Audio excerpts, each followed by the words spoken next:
Am I the a-hole for cutting ties with my cousin because of his girlfriend? I, 23F, need to vent. English isn't my first language, so bear with me if things aren't perfectly written. I've been bottling this in for too long, and I need outside opinions before I make a decision that could change my relationship with someone I grew up with. So, I have a cousin. Let's call him John, 26M. John and I have always been close. Not in a best friends kind of way, but the kind of closeness you only share with family you actually like. He's quiet, respectful, and sweet, so when he introduced us to his very first girlfriend, Jill, 22F, the whole family was genuinely excited for him. At first, I was curious and hopeful. John brought Jill to a game night I hosted, along with his sister Mimi, 24F, and a few other friends and partners. He and Jill arrived late, by about an hour, and when I greeted her warmly, she didn't even look at me. I brushed it off, assuming she was just shy around new faces. Later, while we were all settled in, John and I were goofing around playfully with balloon swords in the kitchen. We've always been comfortable like that, nothing inappropriate, just cousins being silly. Suddenly, Jill tugged John away into the living room. A few moments later, they came back saying they had forgotten something in the car and left. It wasn't until Mimi's boyfriend arrived and went to meet her outside that we learned what had actually happened.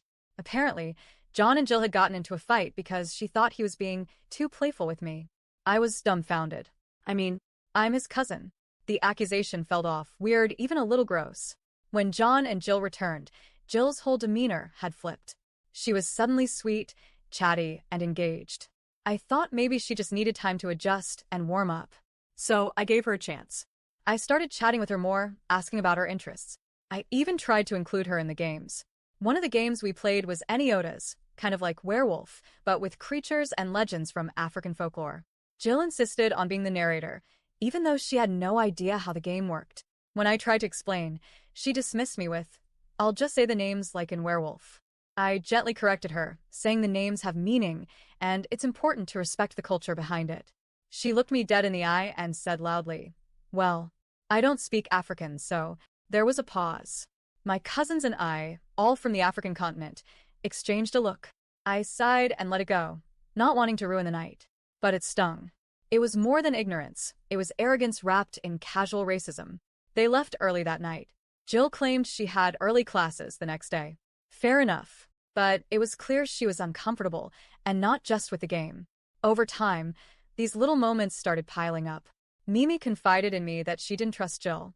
Apparently, Jill still stalks her ex on Instagram and gets jealous if she sees him with other women, calling them easy for kissing someone at a party.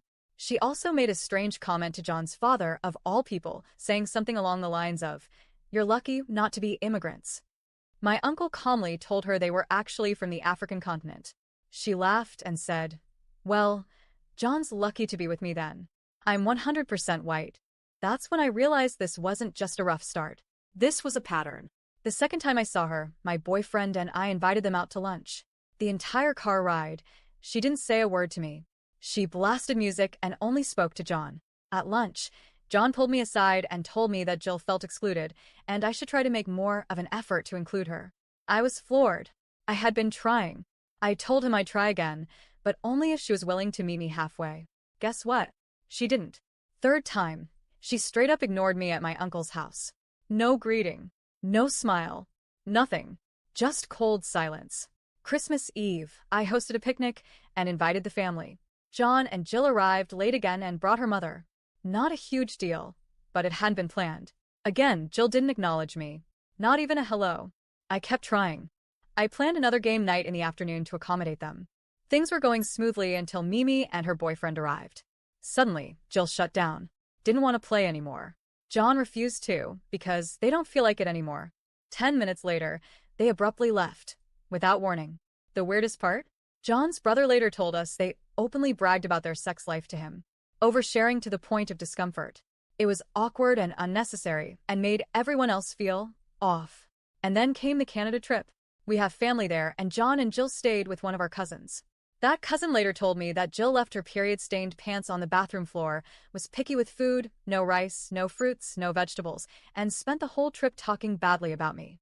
She insulted me like I was a stranger, saying I was rude, cold, fake, all while staying under my cousin's roof. The worst part?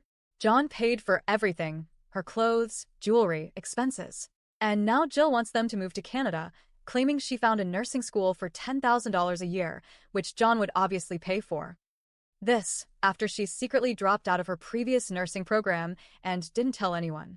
John's parents tried talking to him, warning him about the lifestyle change.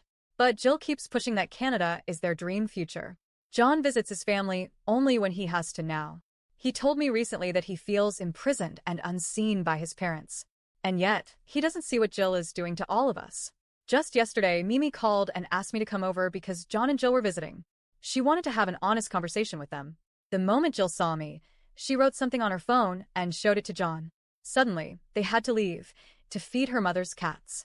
It had apparently been 2 days. Mimi's boyfriend asked if they couldn't at least stay for a bite, and Jill brushed him off with a series of half-hearted excuses. I tried to buy time by showing John a short film we made. As soon as it ended, Jill pulled out her phone again. John stood up and said they had to leave. I invited them to my mother's birthday next month. Jill responded with, "We'll see if our schedule allows." John hasn't seen my mother in 6 years, but apparently, Jill's schedule takes priority. Then Jill rattled off all the things they had to do next week. Visiting her family, her friends, her neighbors, a baptism. I realized then, she just doesn't want to hang out with us. And John is letting it happen. I sent John a message later saying it felt like I needed to make appointments with Jill's secretary just to see him. He responded that he's doing his best, and that I should be more mature and talk to Jill. Because he's trying to include my boyfriend in things, which, by the way, he barely speaks to him. He told me I'm being cold and should be more welcoming. At that point, I nearly lost it. After everything, he wants me to be the one to extend the olive branch? We already tried talking to her, calmly and respectfully. She got angry, stormed out, and John excused it all with "she's just like that." So here I am, exhausted, hurt, watching my cousin drift further and further from the people who love him because of someone who seems determined to isolate and control him. I don't hate Jill. I honestly pity her. But I can't keep setting myself on fire to keep their relationship warm. I'm tired of being treated like a threat, like a stranger, like a burden. So, am I the a-hole if I just cut ties with John until he either wakes up or lets me go completely? I'm open to honest advice. I just don't know if this is me giving up or finally protecting my peace.